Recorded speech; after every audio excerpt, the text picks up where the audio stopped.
Hello and welcome. My name is Whitney and I'm an anesthesia intern documenting my journey as I go through my first year of residency.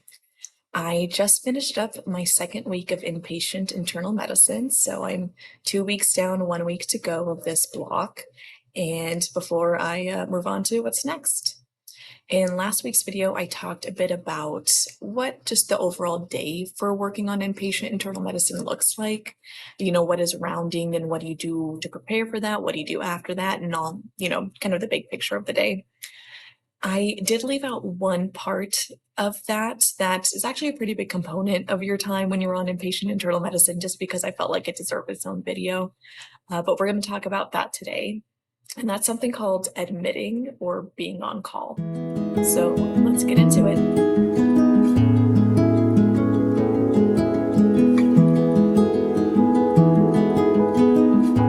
Okay, so admitting a patient was a new concept for me when I was a medical student. So let's talk about what that actually is, what it looks like, and what you do about it.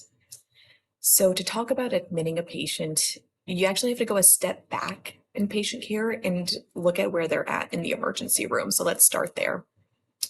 So a patient comes in, either, brought in by an ambulance or just like a walk-in patient is what we call it. And they go to the emergency room and they have their full evaluation done by the emergency room provider. So no running tests, labs, imaging, everything like that for that specific concern that that patient has. Once they've done their full evaluation and treatment of that, there's a couple ways that that patient can leave the emergency room. One of the ways that they can leave is just going home. So in this case, the provider doesn't think that they have like a true emergency that, the emergency room has to treat right then and there, or, they have something, but it doesn't necessarily need emergency level care. So they would recommend just like following up with a outpatient provider, like your primary care provider. And so that's how when a patient can go home, they can just be sent home if they're safe and stable too. The other way that a patient can leave the emergency room is to actually be admitted to the hospital.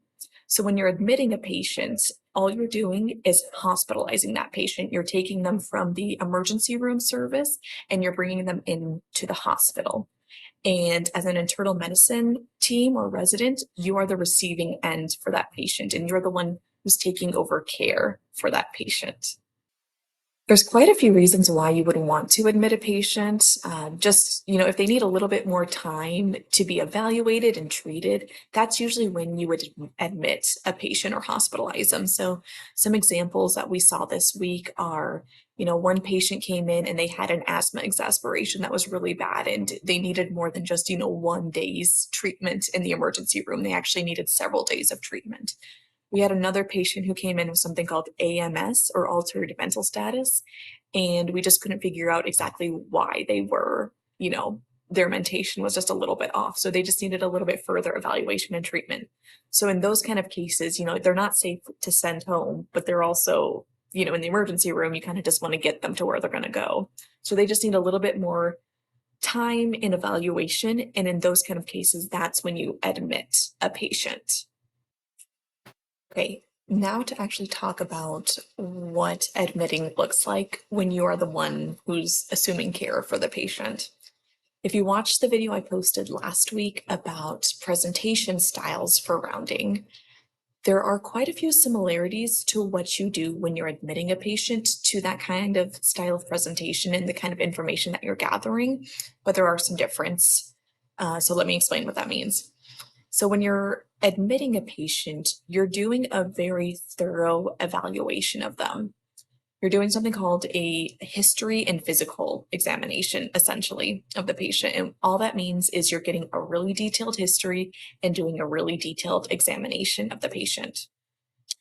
So when you're doing the history of the patient, you are creating something called an HPI or a history of presenting illness. And this is a skill that you learn about in medical school. There's a, again, very structured, linear way that you go through and learn about this process.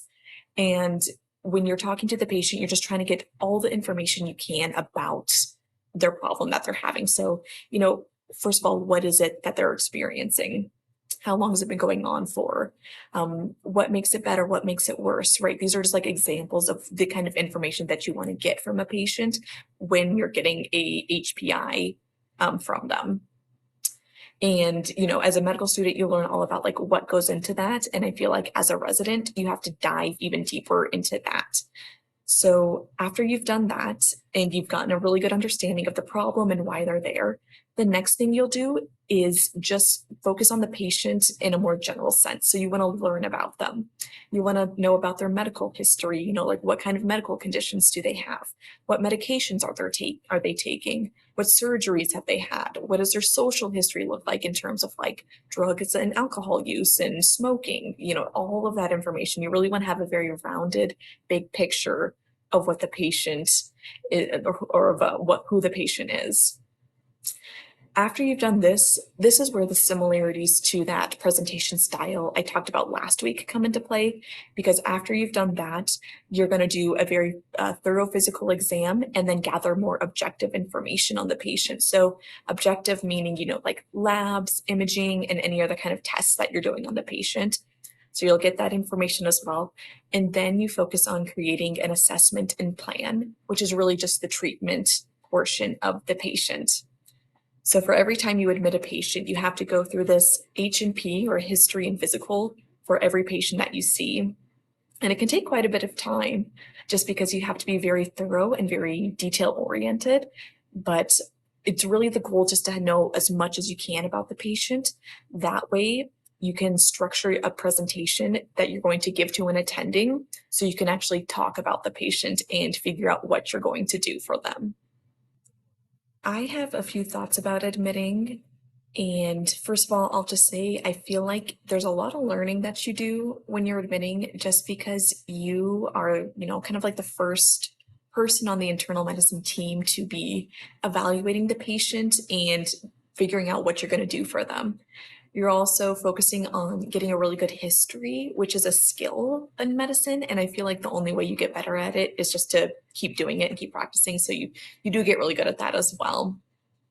I will say though that it can be a little bit stressful at times, just because, when you're admitting patients, you're not forgetting about the patients you had earlier in the day, right? Like you still have those patients and now you're adding on more patients. So it is more work to be done. And I feel like time management is a really big part of that. But I feel like it just motivates you to be really efficient and to work quickly. Now I'll talk about the scheduling for admitting patients, because with where I'm at and where I'm training at, you're not admitting patients every day or all day, even when you are admitting. So for my program, we admit every other day. So it's like a Monday, Wednesday, Friday, Sunday schedule, or a Tuesday, Thursday, Saturday schedule. And when you are admitting, it's not even for the entire day, which is really nice. We actually have the morning time protected. So when you are working on rounding and pre-rounding on your patients, you actually won't be getting any new patients, which is actually really nice because you can just focus on that in the morning and you don't have to worry about getting new patients. You're only admitting on your admitting days from 1 p.m. to 5 p.m. And that's actually really nice because as long as you get at least most of your work done, if not all of your work done by 1 p.m. in terms of like rounding, putting in orders for patients or putting in consults and finishing up notes. If you can get a bulk of that done before 1 p.m. and you can just focus on admitting your patients in the afternoon, it actually is a lot easier, kind of relative, term there, but it is easier to admit patients that way when you don't have to worry about who you have in the morning. I will say that that's very program specific. I know there's some places where you are admitting every day or you are admitting for the entire day when you are on call.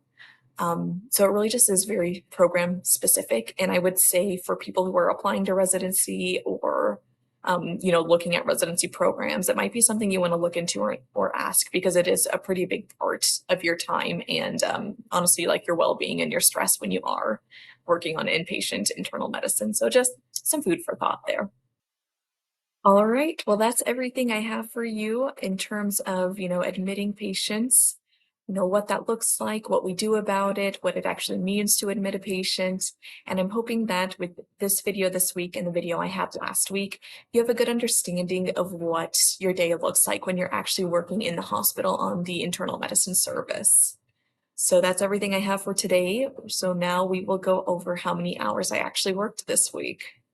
All right, so for this week, I had Sunday off, which was nice, and our call schedule this week was Monday, Wednesday, Friday. So then I also had Saturday off, so it was actually only 5 days this week, which was really nice. You'll see that the days that I was on call or my team was on call, I did come in pretty early just because I wanted to have as much done as I could by that 5 p.m. time, or I'm sorry, by that 1 p.m. time. So I would come in at 5 a.m. just so I could set myself up really nicely and have as much done as I could by 1 p.m. when we started admitting patients. Otherwise, I didn't leave late any day, which is really nice. I left on time or early, which is always a nice little surprise. And overall, I worked 64.5 hours, which honestly, in terms of residency, doesn't seem too bad. I know that's kind of a crazy number, but it was a pretty nice week, to be honest. So I will just get back to you next week after I'm done with my third and final week of my first block of inpatient internal medicine. Take care, everyone.